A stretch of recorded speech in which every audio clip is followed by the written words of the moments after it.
The crystal chandeliers above sparkled as if mocking the darkness unraveling inside my chest. My sister Kathy's wedding was supposed to be the grandest event of our family, a celebration of eternal love wrapped in white roses and champagne bubbles. But instead of joy, the ballroom erupted into gasps that cut sharper than glass. My husband Rick's fist slammed into my face with a force that sent me sprawling backward, the taste of iron exploding across my tongue as warm blood trickled from my nose. My vision blurred, but the horror in the eyes of the guests was crystal clear. Chairs scraped, heels clicked. Cameras froze in midair. The band stopped mid-note, the silence broken only by my own ragged breath. I stumbled but stood tall, clutching my cheek, feeling the sting of betrayal layered over the physical pain. Kathy stood near the altar, her ivory gown shimmering, her hands clutched together in shock, while James, her groom, stared in disbelief at what had just unfolded before hundreds of witnesses. The entire crowd seemed suspended in disbelief, unsure if this was real or some grotesque performance staged for entertainment. Rick, my husband of 8 years, the man who once swore to protect me in sickness and in health, stood with his chest heaving, his knuckles red, his green eyes filled not with love but with fury. For a heartbeat, the room was frozen in time, every guest paralyzed by the scandal unraveling in front of them. I swayed slightly, not just from the punch, but from the avalanche of emotions crushing me, at once. Humiliation, rage, sorrow, and above all, an unshakable resolve. Rick stepped forward, perhaps to strike again, perhaps to apologize, but I caught his shirt collar and pulled him down to my level. My lips barely moved, but my words were blades slicing through the air. I whispered into his ear, low and deliberate enough for him to feel each syllable burn. I know about her pregnancy. I know everything. His body stiffened instantly, his breath caught his face, drained of its violent color, and for the first time that night it was not me, but him who looked powerless. The whisper did not stay between us, for although the crowd could not hear my words, they saw his reaction, the sudden terror in a man who only moments ago had struck his wife without fear. They saw his hands tremble, his eyes widen, his lips part but produce no sound. Whispers of another kind spread among the guests, curiosity blooming like wildfire. What did she say? What secret just silenced him? Kathy, radiant in her bridal gown, looked between us with the growing dread of someone whose carefully hidden sins had just been dragged into the light. James's hand tightened around her arm, his jaw clenched, his suspicion awakening. I pressed my hand against my bleeding nose, my mind clear despite the chaos. The sting of his punch was nothing compared to the satisfaction of watching his power crumble the moment I spoke the truth he thought buried forever. For months I had carried this knowledge like a hidden weapon, waiting for the right moment to release it. Tonight was that moment. The perfect facade was cracking in front of everyone. This was not the fairy tale wedding my parents Helen and Robert had imagined. This was the night when masks would fall, when loyalty would be tested, when the lies of two people I loved most would detonate like dynamite across the pristine ballroom floor. The pain of the strike echoed in my bones, but it only fed my determination. I raised my chin, blood still dripping, and stared straight into Rick's eyes. He could hit me. He could try to silence me, but nothing would erase what I knew. Nothing would protect him from the storm that was about to consume him and my sister. Guests shifted uncomfortably, torn between intervening and retreating. The photographer, almost by instinct, kept clicking, capturing the fall of our family in brutal snapshots. My mother pressed her hand to her mouth. My father's face flushed purple with anger, yet no one moved. They all sensed something bigger than a punch was at stake, a truth waiting to be unleashed. Rick finally stepped back, his breath shallow, his expression fractured. Kathy began to cry softly, tears streaking her perfect bridal makeup, and James's suspicion sharpened into fury. And in that fragile silence between revelation and destruction, I thought only one thing. This is how it ends, not with a celebration, but with a blow, a whisper, and the collapse of everything they thought they had hidden. My name is Margaret, though most call me Maggie, and this is the story of how my husband and my sister betrayed me, how I discovered the secret they thought would never surface, and how I used that truth to destroy their carefully built illusions. From the outside, my life looked like a picture painted for glossy magazines: a colonial-style house with white shutters and a wraparound porch, a garden I tended on Sundays, a career as a pediatric nurse that brought me purpose and respect, and a husband who fit the image of the perfect partner so completely that people often told me I was the luckiest woman they knew. Rick had sandy brown hair that never seemed out of place, green eyes that crinkled at the corners when he smiled, and a lawyer's confidence that made every room bend toward him. For 8 years of marriage, he had played the role well, and I had believed in it, clinging to the routines we built together like sacred rituals. Each morning, he kissed my forehead before leaving for work, whispering, "Good morning, beautiful," as if the words were engraved into him. Each Thursday night, we had movie nights with wine and laughter that echoed through the living room. Each Sunday, we sat with my parents, Helen and Robert, at their dining table, pretending to be the model couple. Friends envied us, neighbors admired us, and even strangers sensed the stability we seemed to radiate. I held on to that image like it was a lifeline, unaware that behind it, fractures were spreading like cracks in glass. The first fractures were subtle. Rick started working late at first, once or twice a week, then nearly every night. When I asked, he waved it away with a smile, saying cases required his time. Clients depended on him. New firm policies demanded confidentiality. He changed the passcode on his phone, explaining with a laugh that it was required to protect sensitive files, and I, the trusting wife, accepted his words. But deep inside, a shadow began to grow small at first, then undeniable. Memories of the man who had once cried harder than me when we lost our first pregnancy haunted me in the silence of empty evenings. I remembered him standing in the rain after a silly argument about dishes holding my face and swearing he would never hurt the woman he loved. I remembered the man who stayed up all night on our honeymoon, holding my hair as I battled food poisoning, whispering comfort into my ear. Those memories clashed with the man who now returned home past midnight, smelling faintly of perfume, who looked at me with eyes that seemed to be seeing someone else. Still, I told myself we were fine. I told myself every marriage goes through seasons. I told myself he loved me, and for a while, I believed it.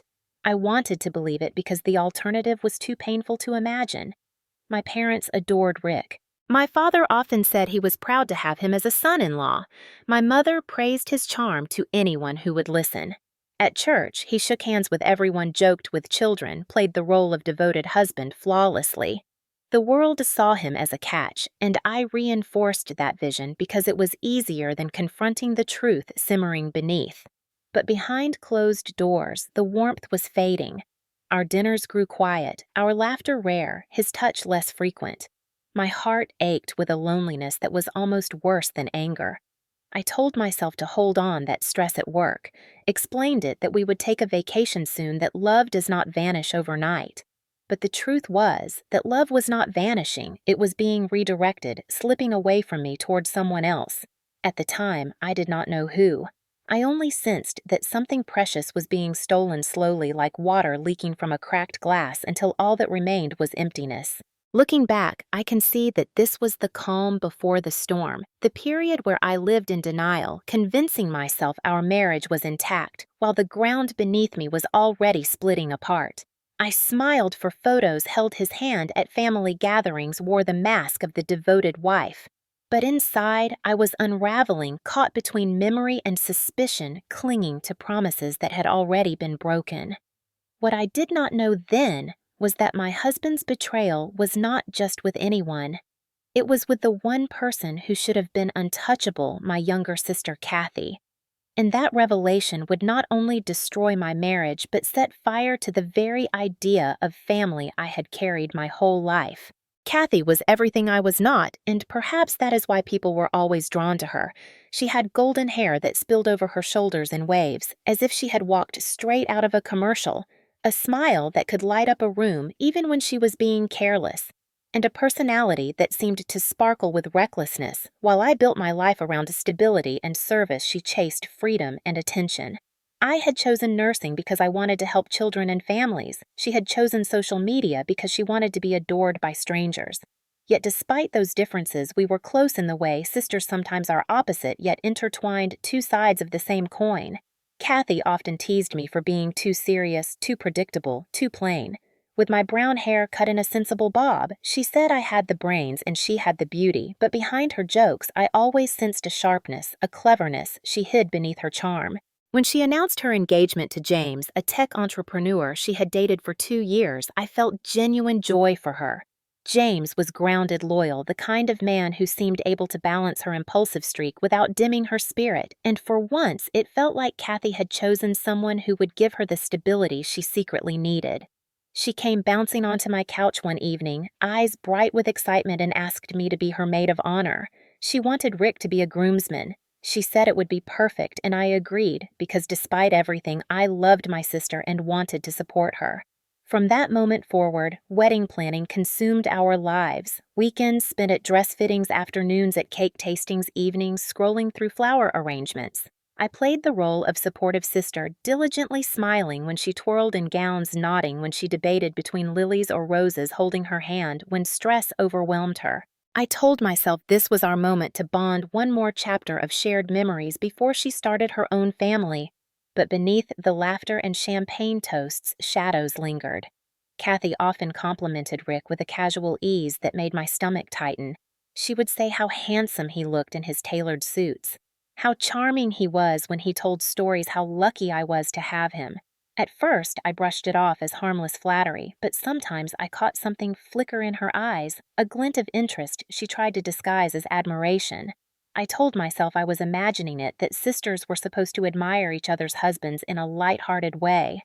Still, doubt began to curl inside me. Our parents adored Kathy perhaps even more than they adored me. Helen loved to boast about her daughter's beauty and charm.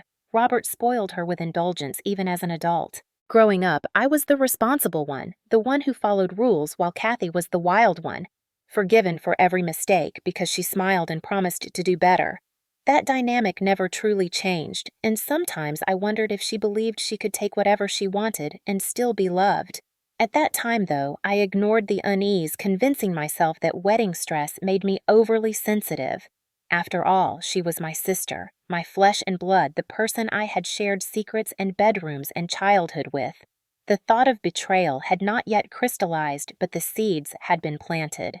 James, for his part, treated me with kindness and respect, thanking me often for helping Kathy, trusting that his bride-to-be and I shared a bond unbreakable. He had no reason to suspect otherwise, and neither did I, not fully. I believed in the roles we had been given, me the steady sister, Kathy the sparkling one. Both of us walking into a future where she would build her family with James and I would continue my marriage with Rick. But life has a cruel way of twisting the roles we cling to. Kathy was not only planning her wedding during those months, she was also weaving a web of deceit that would entangle me more deeply than I could have imagined. Looking back, I realize how blind I was, how much I wanted to believe in the image of us as loyal sisters. But the truth was that Kathy's charm was not just for the cameras or the crowds. It was a weapon, and soon it would be aimed directly at the fragile threads of my marriage. It began with details so small they could have been dismissed as coincidences. Yet, when stitched together, they formed a tapestry of betrayal I could not ignore. One evening, I arrived home earlier than usual after a long shift at the hospital, expecting to find the house dark and empty. But the faint smell of perfume lingered in the living room. Not mine, a fragrance too sweet, too floral, something Kathy had worn once at a family dinner. My chest tightened, but I told myself I was imagining things. Another time, I noticed Rick's phone light up while he was in the shower. The name displayed simply read, C. He had always stored Kathy's name fully, but this was shortened secretive. When I asked later who had texted, he smiled too quickly and said it was a colleague named Chris. I wanted to believe him, but the seed of suspicion dug deeper. The signs multiplied. Rick started dressing with unusual care on nights he claimed he was meeting clients. A pressed shirt, cologne, dabbed carefully, hairstyled as though he were courting someone. His excuses grew inconsistent. One night he said he was in court until late, but a mutual friend mentioned seeing him near the Riverside restaurant where Kathy loved to go. I brushed it off publicly, but privately I felt my stomach twist into knots. Then came the whispers at gatherings, family friends commenting on how comfortable Rick and Kathy seemed with each other, how they laughed together too easily, how their eyes lingered in ways that were not quite appropriate. I laughed it away, forcing a smile, but when I looked at them from across the room, I saw it too. Subtle glances, private jokes, a current of intimacy running just beneath the surface. My nights became restless. I would lie awake staring at the ceiling, wondering if I was losing my mind, if I was becoming paranoid, or if the people closest to me were truly betraying me. I began watching them closely, studying every interaction, listening for tones and pauses that others missed. Once at a family dinner, Kathy reached for a dish and her hand brushed Rick's for longer than necessary. Their eyes met, and though they quickly looked away, I caught the faint flush on her cheeks and the way his lips pressed together. I knew then I was not imagining it. Still, I had no proof, only intuition sharpened by love and pain. I confided once in my mother, gently, carefully asking if she had noticed anything strange between them. She frowned, dismissed me, accused me of jealousy. "Maggie, you have always been the serious one." She said, "Kathy shines in her own way. You should be happy for her." My father echoed the same, telling me not to stir trouble where none existed. Their loyalty was to Kathy as it had always been.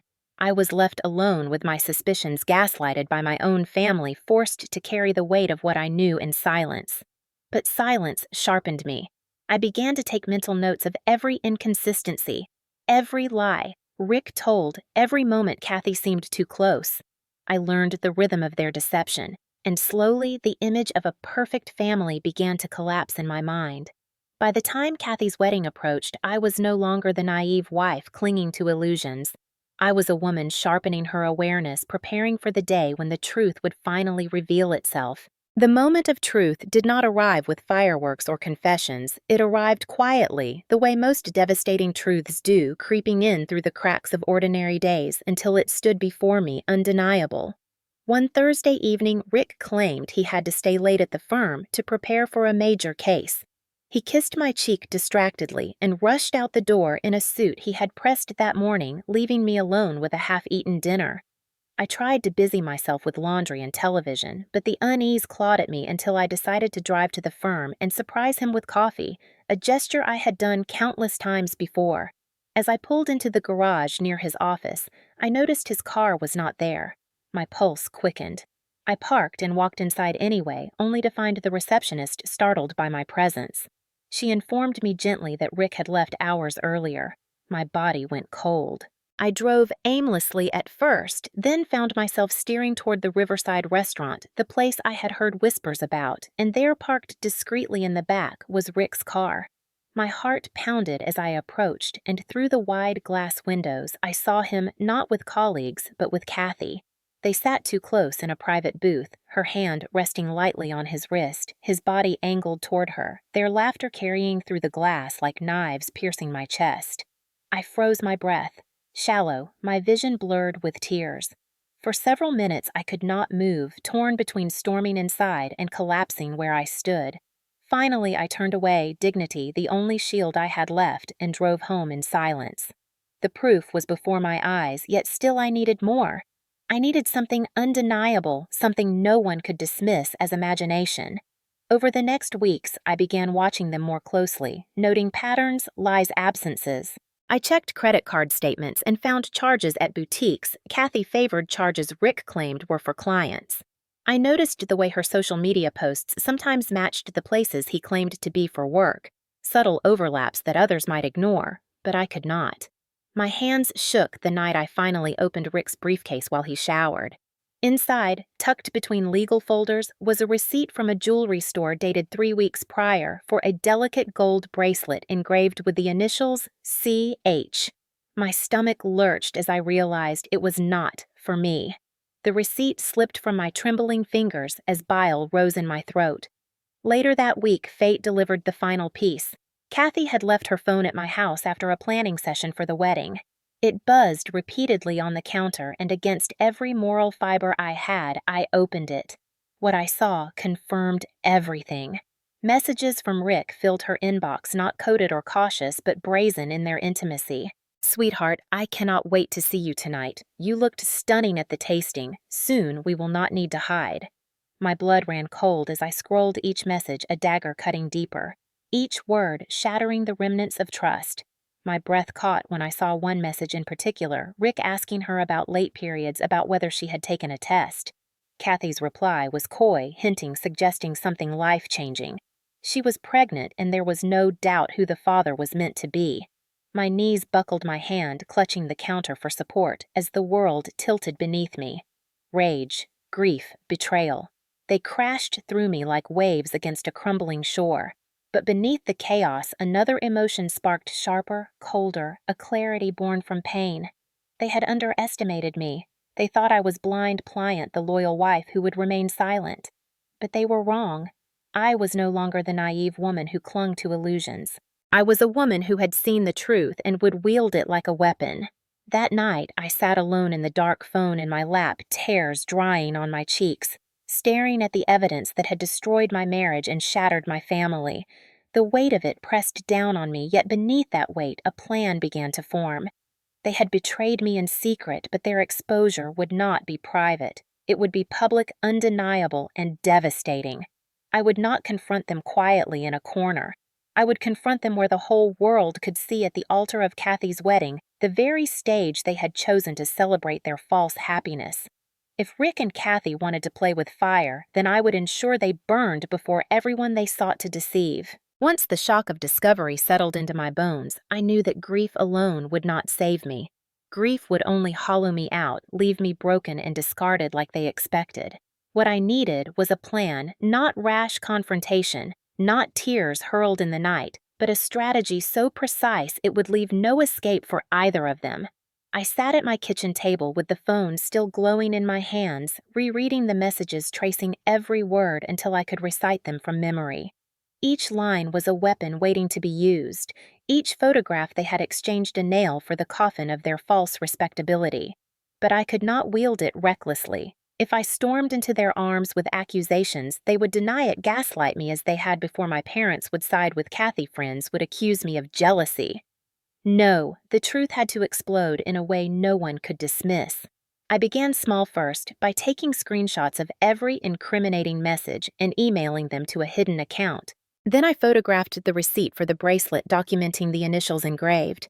I even followed them one evening, driving slowly behind Rick's car until he pulled into Kathy's driveway and disappeared inside for 2 hours. I logged the time, the date, the license plate parked in front. Piece by piece, I built a fortress of evidence no denial could scale. As I gathered proof, I trained myself to act normal. At dinners, I smiled politely at work. I functioned with practiced ease at church. I held Rick's hand as if it still meant something. Inside my chest, however, the fury burned, and with each passing day, it refined into determination. Kathy's wedding loomed on the calendar, a grand event. Our parents poured money into a ceremony meant to showcase beauty and unity. What better stage for truth than the one she had built for her performance? I imagined it vividly, the gasps of guests, the look on Rick's face when his duplicity was exposed, the horror in Kathy's eyes when her carefully curated image collapsed. I did not want mere confrontation. I wanted consequences, sharp and lasting. That vision sustained me. To prepare, I confided in no one, not even close friends. This battle required silence until the moment of strike. Instead, I practiced what I would say, rehearsing lines in the mirror, whispering until the words carried both pain and power. I studied their patterns too when Rick grew careless, when Kathy let her guard slip. I learned to recognize the smugness that came after their stolen moments, the secretive smiles that told me they thought themselves untouchable. Their arrogance became my advantage. I also began gathering allies indirectly, not through confessions, but through questions. I asked our neighbor once if she had noticed Rick's late nights, and she casually admitted she had seen his car parked on Kathy's street. I asked a colleague of Kathy's about her moods, and she hinted Kathy had been glowing strangely, possibly pregnant. Each conversation added fuel to my plan, though none of them knew the full truth yet. Still, I carried doubt like a stone in my chest. Was I strong enough to follow through, to stand before family and friends and reveal what I knew? Would people finally believe me, or would they twist it against me again? On sleepless nights, I nearly faltered, but then I would open my hidden folder of evidence, scroll through their words, and the anger would sharpen me once more. They had chosen to betray not only me, but the very fabric of family. They had underestimated the quiet sister, the loyal wife. They would not underestimate me again. By the week of the wedding, my plan was complete. I had the evidence ready, my words prepared, and my resolve forged in fire. I would not strike before the right moment, but when I did, it would not be forgettable. Kathy's perfect day would not end with vows and champagne. It would end with truth shattering her world and Rick's in one brutal blow. The morning of the wedding arrived with deceptive beauty. The sky painted a clear blue, the sun spilling golden light across the town as if the heavens themselves wanted to bless Kathy's union. Birds sang, flowers bloomed, and yet in my chest a storm raged sharp and unrelenting. I dressed with deliberate care, slipping into the soft lavender gown Kathy had chosen for her bridesmaids, a color she said would make us look elegant but not distract from her. I curled my hair, painted my lips, and forced a smile that felt like armor. Every movement was mechanical, every gesture rehearsed. Today was not just her wedding day, it was the stage I had chosen for truth. The house buzzed with excitement when I arrived. Kathy twirled in her lace gown, glowing under the adoration of our parents. Helen fussed over her hair. Robert dabbed at his eyes. Guests arrived in clusters of laughter and admiration. My sister looked radiant, the picture of happiness, and to anyone else, she was simply a bride about to marry the man she loved. But I knew better. I saw the way her eyes darted when Rick entered the room to greet the groomsmen, the flash of heat she quickly smothered with a polite laugh. He looked dashing in his suit, his jaw sharp, his smile confident, as if the bruise he had left on my cheek weeks ago had never existed. Rage pulsed through me, but I smothered it beneath calm. Let them think they had won. Let them think I was blind. My role today was not to suffer, but to strike. Guests filled the pews, voices hushed as music swelled, and I stood near Kathy holding her bouquet as if everything were normal. My heart pounded in my ears, each beat echoing louder than the organ. Kathy whispered to me, once leaning in with a coy grin, asking if I was nervous. Nervous for what I wanted to snap, but instead I gave a tight smile and told her she looked beautiful. She laughed softly, unaware that in mere hours her beauty would be overshadowed by the ugliness of her choices.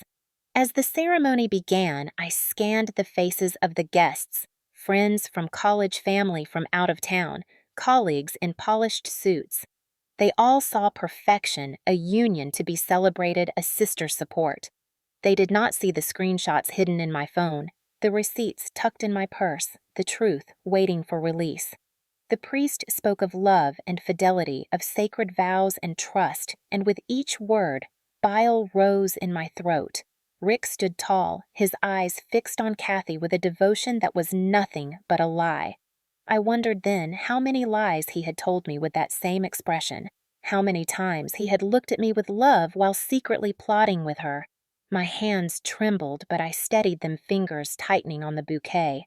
There were moments I nearly faltered when the sight of my parents smiling through tears nearly broke me when James's family clasped hands in joy, believing their son was about to marry a faithful bride.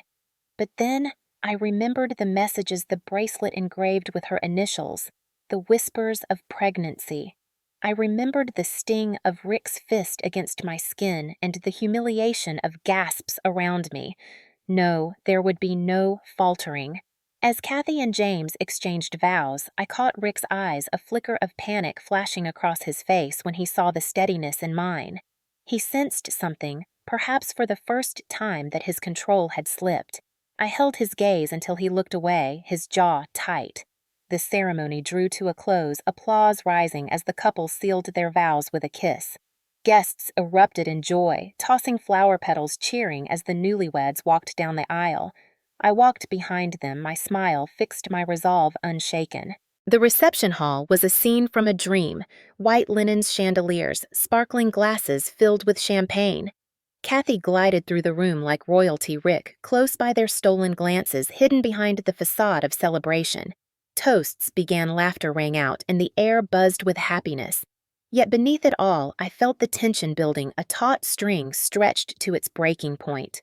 Every word spoken by friends praising Kathy's loyalty, Every cheer for Rick's charm fueled the fire inside me. My turn would come soon. My voice would cut through the lies like a blade. As the maid of honor, I would stand glass in hand and reveal the truth, not with whispers, but with undeniable proof. This was the build-up, the final act before the curtain fell, and I was ready. The moment arrived when glasses clinked and the room quieted for the speeches. My heart hammered, but my mind was sharp, every word I had rehearsed echoing like a script. Kathy sat glowing beside James, her hand resting possessively on his arm, while Rick hovered nearby, laughter still plastered on his face. The microphone was passed to me, the maid of honor, the loyal sister, and I rose slowly, glass in hand, the weight of the room settling on my shoulders. Applause rose, smiles beamed, all expecting sentimental stories and sisterly affection. Instead, they would receive the truth.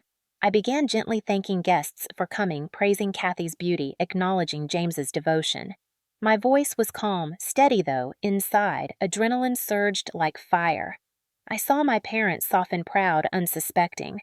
Then I let my tone shift subtle at first. I spoke of vows of loyalty, of the sanctity of marriage, weaving the priest's earlier words into mine. Heads nodded, hearts warmed. Then I paused, letting silence spread across the room.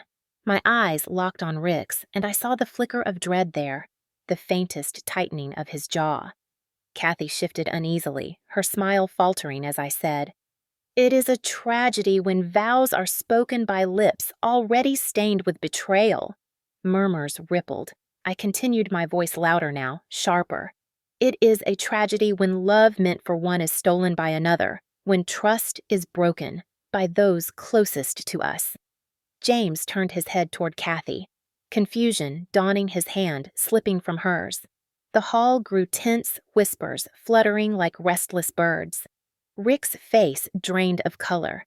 Kathy's lips parted in a protest she never voiced. I drew the phone from my purse, the screen glowing with messages, and raised it slightly as if holding a torch. I wish I could say these words were exaggerated, but they are not. I have proof. The silence was deafening. Gasps echoed as I began to read aloud, my voice slicing through the room. "Sweetheart, you looked stunning at the tasting. Soon we will not need to hide." Heads turned sharply, eyes widened, jaws dropped. I scrolled, continuing. "Are you late again? Did you take a test? We should talk about what this means." The air thickened with shock. Kathy's face blanched, her hand clutching her stomach involuntarily, and that gesture was enough. The guests understood. James's face twisted in horror, his chair scraping against the floor as he rose abruptly. "What is she talking about?" he demanded, his voice breaking. Kathy stammered, reaching for him, but he recoiled as if burned. Rick tried to step forward, his voice rising in defense, but I cut him off, holding up the photo of the jewelry receipt, a bracelet engraved with her initials. "A gift from you, Rick. Not for me, not for your wife, but for my sister." My words were iron, my proof undeniable. Gasps turned into shouts. Some guests covering their mouths, others glaring at Rick and Kathy with disgust. My parents' faces twisted in disbelief, my mother's hands trembling as she whispered Kathy's name. My father sinking into his chair as if crushed by the weight of shame. Kathy began to cry, tears streaking down her makeup, her voice desperate as she pleaded with James, swearing it was a mistake, a misunderstanding. But James's eyes were dark with betrayal, his chest heaving as he stepped away from her. "You're carrying his child." His voice cracked, breaking the last thread of illusion. Kathy sobbed harder, unable to deny what her own body betrayed. Rick shouted, then, angry, defensive, trying to twist it back on me.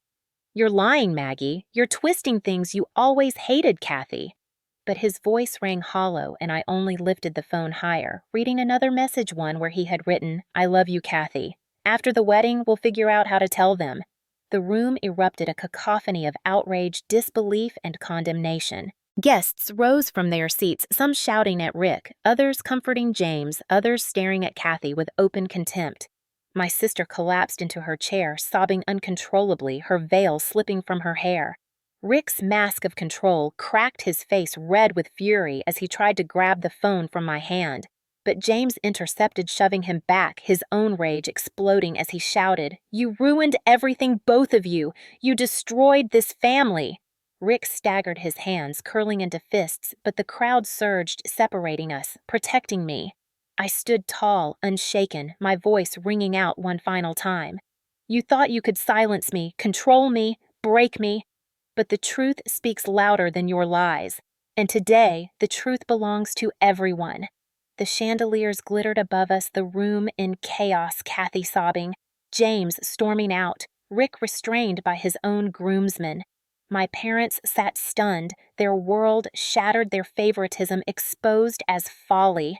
The wedding that was meant to be a celebration had become a reckoning, a stage for justice. And I, once silent, had become the voice they could not ignore. The reception hall, once filled with laughter and music, had turned into a battlefield of broken illusions. Kathy slumped in her chair, makeup-streaked veil discarded on the floor, her sobs tearing through the stunned silence. James's mother clutched her pearls, her face ashen, while his father barked orders for their family to leave immediately. Plates clattered, glasses spilled, and the sound of chairs scraping echoed like thunder as guests rose in disarray. Some whispered in disbelief, others stared openly at Kathy with disdain. My parents were frozen. Helen's hands covering her mouth, Robert's face flushed red with humiliation. They had always defended Kathy, always brushed aside my concerns, but now even they could not shield her from the truth laid bare. Rick tried to approach me, his face twisted with rage, but groomsmen held him back, their disgust evident. "You've humiliated yourself, not me," I said coldly, my voice steady despite the tremor in my chest. He spat curses, but his words carried no weight now. The crowd had seen the evidence, heard the messages, watched Kathy's body betray her. There was no undoing it. James stood rigid, his fists clenched, his chest heaving. He looked at Kathy one final time, his voice breaking as he said, "I loved you. I trusted you, and you threw it all away." Then he tore the ring from his finger and tossed it onto the table, the clink ringing louder than any applause had hours before. Without another glance, he stormed out of the hall, his family trailing behind him, their faces hard with betrayal. Kathy screamed after him, begging, pleading, but her words dissolved into sobs. Rick, still restrained, bellowed that she should calm down, that they would figure this out, but his words sounded desperate, pathetic. The guests began to file out, whispers like daggers in the air, leaving behind only the wreckage of what was supposed to be Kathy's perfect day. My parents finally moved Helen, collapsing into a chair, as if her bones had given way, Robert pacing with his hands on his head, muttering that this was a disgrace, a humiliation the family might never recover from. For once, their scolding was not directed at me, but at Kathy, their golden child whose lies had destroyed everything. I stood there in the chaos bouquet, still in my trembling hands, feeling the weight of what I had done. But it was not guilt that filled me. It was a strange, liberating calm. For the first time, I had spoken my truth and been heard. For the first time, the gaslighting had shattered, replaced by undeniable reality. Kathy eventually fled the hall, her cries echoing down the corridor, Rick storming after her like a shadow. Their exit was not triumphant, not graceful, but desperate and ugly, exactly as their affair had been. The chandeliers still sparkled above, but the magic of the evening had died, leaving only the hollow remains of a dream. A few relatives approached me quietly, placing hands on my shoulders, whispering that I had been brave, that I had done the right thing. I nodded, though words failed me. My body shook with exhaustion, my throat raw from shouting, but my spirit was fierce. The truth had cost me dearly, but it had cost them far more. When I finally left the hall, stepping into the cool night air, I felt the weight lift from my chest. The night sky stretched wide above, indifferent to the chaos below, and for the first time in years, I felt something like freedom. I walked to my car alone, the echo of my heels steady on the pavement, and as I sat behind the wheel, I allowed myself a deep, shuddering breath. The war was not over. Consequences would ripple for weeks, months, years. But in that moment, I knew I had reclaimed my voice, my dignity, my power. And that was enough. The days following the wedding were a blur of whispers, phone calls, and silence that felt heavier than any words. What had been a family celebrated in the community was now the subject of hushed gossip in grocery stores, church pews, and neighborhood gatherings. I could not step into town without seeing heads turn, conversations pause, eyes widen. Some looked at me with sympathy, others with awe, but never again with dismissal.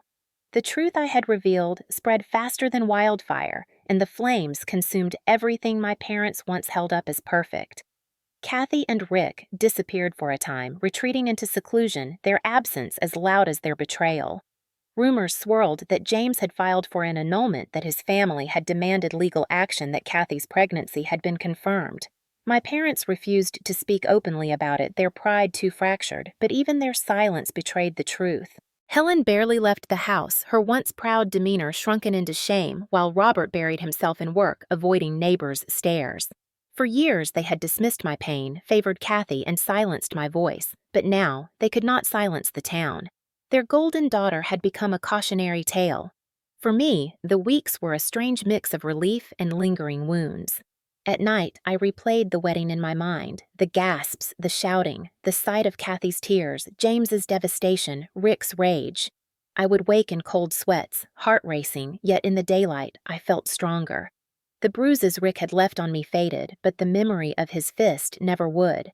Still, the act of standing tall, of refusing to remain silent, gave me power I had thought forever lost.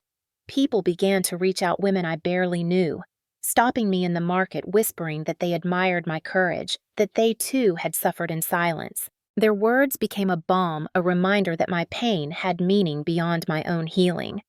Rick, of course, tried to reach me. He sent messages that swung between apologies and accusations, begging one moment, threatening the next. I ignored them all, blocking his number, refusing to let his voice infect my mind again. Kathy, too, reached out once, a letter written in shaky script begging me to stay silent about the baby, pleading that she was already paying enough. I read it once, then tore it in half. She had stolen my husband, my peace, my trust, and thought she could beg for mercy only when the consequences fell on her shoulders. I owed her nothing. The community did not forgive her easily. Invitations disappeared, friends distanced themselves, and the whispers followed her wherever she went. The woman who once basked in admiration now walked through town with her head lowered, Rick trailing behind their union, nothing but a badge of shame. And yet even in that I felt no triumph, only closure. Justice was not about gloating, but about truth revealed. One afternoon, weeks later, I visited the park near the church where it had all unfolded. Children played in the distance, leaves rustled in the breeze, and I sat on a bench, feeling the enormity of what had changed. I was no longer the silenced sister, no longer the controlled wife. I was Margaret, a woman who had been beaten but not broken, who had faced betrayal but reclaimed her power. The future stretched uncertain before me, but for the first time it was mine to shape. My parents remained distant, their shame too deep, but even that wound began to scar over. I realized I did not need their approval nor their protection. My worth had never been theirs to grant or withhold. The days passed into weeks, the weeks into months, and though the gossip began to fade, the lessons did not. I learned that truth carries weight, that silence protects only the guilty, and that dignity cannot be stolen when one dares to speak. Kathy would live with her choices. Rick with his violence, James with his heartbreak, my parents with their favoritism. Each bore the consequences of their actions, and I finally bore only myself, whole, scarred, but free. Looking back now, I see the wedding not as the day my family shattered, but as the day truth finally cut through the lies that had bound me for years. For so long, I had been told to be quiet, to be polite, to endure, to protect appearances at all costs. My parents' words still echoed in my head. Keep the family together. Do not shame us. Kathy is delicate. Rick is just stressed. They built a cage out of their expectations and handed Rick the key, but I found my own way out by daring to speak when silence was easier. That moment, standing with the microphone in my hand, my heart pounding, my voice steady, was the moment I realized strength is not about avoiding conflict, but about facing it head on. I do not regret exposing them, even though it cost me relationships that could never be repaired. Some say I was cruel to reveal such secrets so publicly, But cruelty is what happens in shadows, whispered lies, bruises hidden beneath sleeves, affairs carried behind closed doors. Truth, no matter how painful, is never cruel. It is cleansing. Rick lost the power to control me the instant I chose to reveal what he tried to keep hidden. Kathy lost her pedestal the moment she betrayed the very sister who loved her. My parents lost the illusion that favoritism could protect their golden child from consequences, and I gained myself raw and scarred, but whole. For those who watch this story and see themselves in it, I say this: silence protects the abuser, never the abused. Silence lets lies grow stronger. If you are trapped by manipulation, by fear, by family that values appearances over your well-being, remember this moment. Remember that even in the darkest room, truth can be a lantern.